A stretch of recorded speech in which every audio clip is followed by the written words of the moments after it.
please welcome to the stage Dr. Tom Rondeau.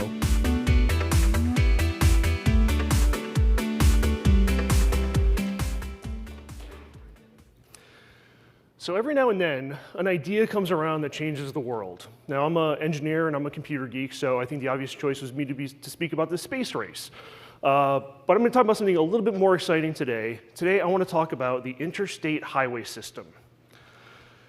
But the interstate highway system, or as it's officially called, the Dwight D. Eisenhower National System of Interstate and Defense Highways. So Eisenhower, yes, the Eisenhower that signed DARPA into being, did this for a few reasons.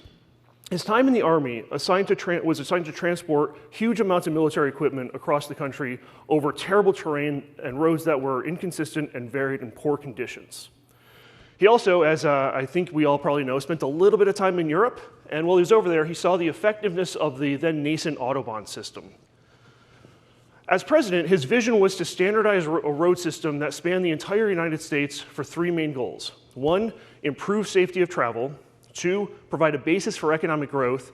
And three, support the national defense needs, such as moving tons of military equipment across the country.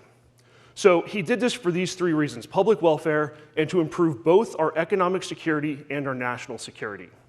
So today we can look back and see how that project has fundamentally transformed the United States and by extension the world.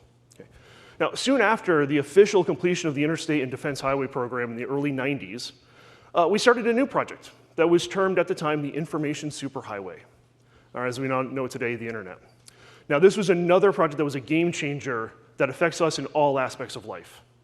So again, DARPA was there at the development of the core technology behind the internet, the ARPANET.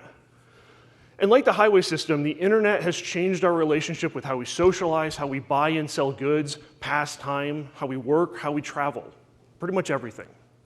However, there is still this kind of strict separation between the digital and virtual worlds of the internet and the real analog world that we actually live in.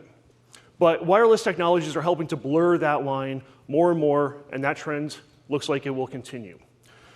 Which means we are on the cusp of the next infrastructure project that will forever transform the world. I'm talking, of course, about the promise of 5G and what we're calling Future Generation Wireless Networks, or Future G. So why does the DoD care about Future G? Because we won't win without it. But before I go into more details on that, I want to talk about what our plans are and what we're going to pursue in the Future G work that we're doing. One, the economic underpinnings of the wireless world is spectrum. So we need to be able to maneuver more effectively in that spectrum. So we'll be continuing to build technologies that advance our ability to operate in the spectrum, coexist between civilian and military spectrum uses.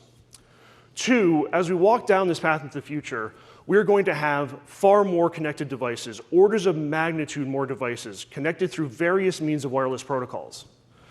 The DoD's use of this will look much different than the civilian applications and appliances. So we're going to need to work on defining new means of controlling this complex network of systems. And finally, we have a unique opportunity right now. See, we can work across the government with our allies, with our commercial industry, to define the next generation of technologies. 5G promises higher data rates, much lower latency, and guaranteed qualities of service. So instead of pushing on just technical advances and performance in the future, we can focus on increased usability and, say it with me now, security.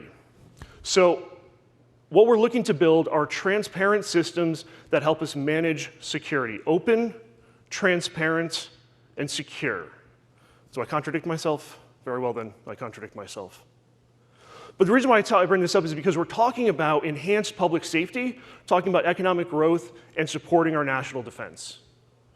This is a grand vision that requires a collaboration between the US government, our commercial industry, and with the help of our international allies. We have a chance to make technologies and policies that promote those three goals. So, back to why I say we cannot win the future wars without this technology. First, a complex and advanced adversary will need to be met with complexity and control of our own advanced systems. We don't get that unless we have the robust and reliable network backbone that we can work at the speed of systems and their environments, both digital and analog. But even if we weren't to go into a shooting war, you may hear the phrase, bits are the new bullets. Information is vital to decision making, to policy making. It is vital to our economic drivers. We are already in a competition in this gray zone of warfare, and the winner will be who can control and trust that information.